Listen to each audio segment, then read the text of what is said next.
kabar terkini Borneo Sinar TV, bersama saya, Yuni Puspita, Selasa 17 Maret 2026. 2 dekade terkubur, sebuah skandal besar penguasaan lahan di Kabupaten Berau akhirnya meledak ke permukaan. Raksasa pertambangan PT Berau Coal resmi dilaporkan ke Polda Kalimantan Timur atas dugaan praktik mafia dokumen yang mencoreng logika hukum. Bukan sekadar sengketa lahan biasa, laporan ini mengungkap fakta mencengangkan. Adanya dokumen pelepasan tanah yang diduga dipalsukan dengan mencatut tanda tangan seorang balita berusia 4 tahun. Bagaimana mungkin seorang anak kecil kehilangan hak atas tanahnya? Bahkan sebelum ia bisa membaca, simak laporan selengkapnya.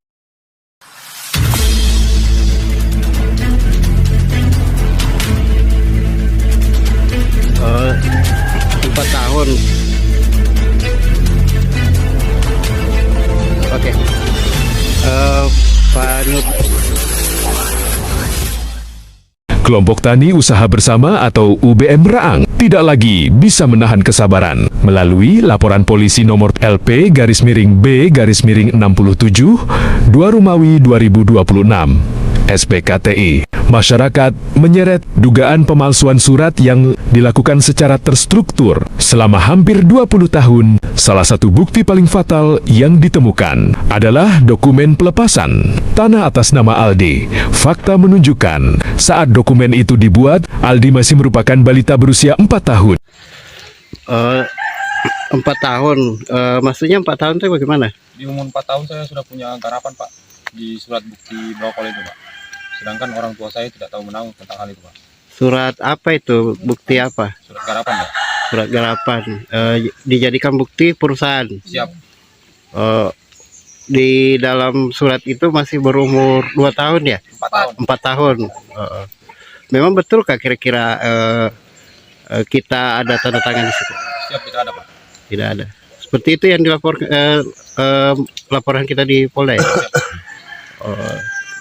Kita termasuk anggota kelompok tani juga? Bukan, Pak. Bukan ya? Oh ya. Ada mau disampaikan lagi? Ada, Pak, terkait di tanda tangannya kepala kampungnya itu di garapan bukti surat pemalsuan itu tidak ada, Pak. Sedangkan RT-nya ada tanda tangan. Oh iya. Sudah cukup? Tahun Ibu Nurbaya, orang tua korban, menegaskan dalam kesaksiannya bahwa ia tidak pernah merasa menandatangani atau melepaskan lahan milik anak-anaknya kepada pihak perusahaan. Izin nih Bu, apakah Ibu juga dipanggil sebagai saksi di Polda kemarin, Bu? Ya, mengenai garapan yang anak saya ini, Oh. yang 4 tahun sama 2 tahun. Gitu. Sementara itu saya tidak pernah merasa membuatkan anak saya garapan. Kok ada garapan muncul gara sama anak saya ini, Oh gitu. yang umur 2 tahun sama 4 tahun. Itu aja yang ditanyakan kemarin di Kapolda. Terus apa lagi, Bu? Ya. Dia bilang, Ibu betul-betul kan tidak pernah tanda tangan ini. Saya Pak tidak pernah, betul saya tidak pernah tanda tangan. Sedangkan yang saya baru tahu nanti munculnya ada sidang ini, baru saya tahu kalau ada garapan anak saya yang umur 2 tahun sama 4 tahun. Itu aja. Ibu keberatan nggak kira-kira? Ya keberatan lah Pak, saya tidak terima. Masa anak umur 2 tahun sama 4 tahun dibikinkan garapan. Jadi harapan Ibu kepada penegak hukum seperti apa, Bu? Ya, kita minta keadilan lah, bagaimana anunya kan, bagaimana hukum nanti yang mempertimbangkan. Oh, iya. Makasih, Bu ya. Bu dengan siapa nih, Bu? Nurbaya. Oh iya. Makasih, Bu. Tak hanya itu, manipulasi administratif juga menyasar jabatan publik, di mana nama seorang ketua RT yang sudah pensiun sejak 2003 justru muncul aktif dalam dokumen perusahaan tahun 2008. Warga pertanyakan legalitas lahan, mantan ketua RT merasa namanya dicatut. Bapak Nurdin secara tegas membantah keterlibatannya dalam proses pembebasan lahan yang diklaim oleh sebuah perusahaan tambang batubara, PT Berau Coal. Hal ini disampaikannya menyusul adanya laporan ke Polda terkait dugaan pemalsuan dokumen surat garapan lahan. Nurdin menjelaskan bahwa dirinya merasa sangat keberatan karena namanya muncul dalam surat garapan tertanggal tahun 2008. Padahal, ia mengaku masa jabatannya sebagai Ketua RT 09 Kelurahan sudah berakhir jauh sebelum tahun tersebut. Pak Nurdin, ada yang saya mau tanyakan terkait dengan pelaporan di Polda. Bapak hadir waktu itu Hadir, Pak. sebagai apa? Saya sebagai pelapor Iya. bahwa waktu sidang di Berau tiba-tiba muncul surat garapan atas nama saya yang buat, Pak. Tahun berapa Pak itu? Itu tahun 2008. Waktu tahun 2008 itu Bapak jabat apa waktu itu? Saya enggak jabat apa-apa sudah, Pak. Soalnya saya jadi RT itu tahun 2000 sampai 2003 aja. Nah, itu yang membuat saya enggak terima, Pak. Nggak terimanya gimana Pak? Coba ceritakan Nggak terima sedikit. karena saya anggap itu pemalsuan, Pak. Karena saya tidak pernah membuat begitu. Pemalsuan di dalam surat atau gimana Dalam Pak? surat, Surat apa itu Pak? surat garapan. Oh, surat garapan yang sebagai bukti perusahaan atau gimana? Iya, sebagai bukti perusahaan bahwa saya sudah membebaskan lahan kelompok tani. Sementara saya mana punya keberanian membebaskan lokasi kelompok. Tahun? Karena saya enggak punya wewenang lagi di situ. Terus apa yang Bapak sampaikan ke Polda waktu diperiksa Pak? Ya itulah kemarin Pak saya sampaikan bahwa ini saya enggak terima karena saya merasa tidak pernah membuat surat garapan tahun 2008. Sementara saya enggak punya wewenang lagi membuat garapan itu, Pak. Karena saya masa jabatan saya cuma sampai 2003 Sebagai RT berapa Pak? sebagai RT 9 RT 9 Meraan ya? Apa? Barang ya.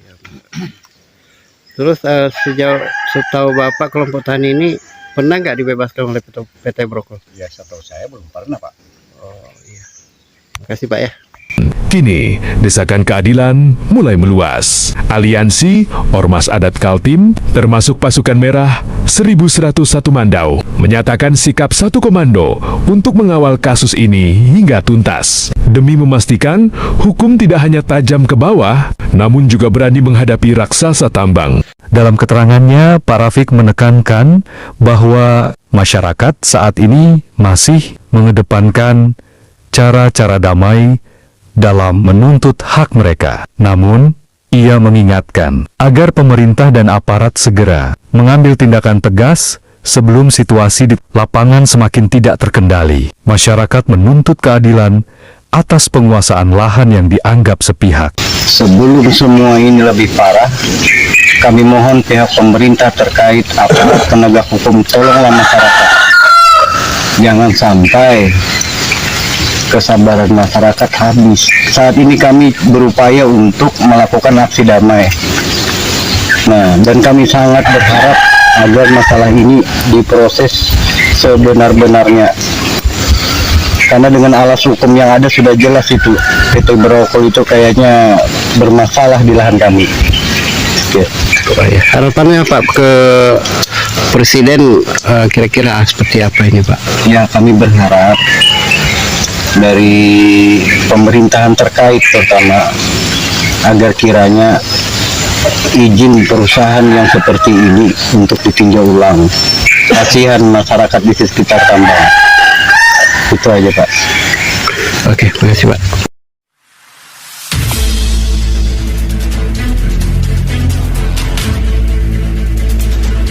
Oh, 4 tahun.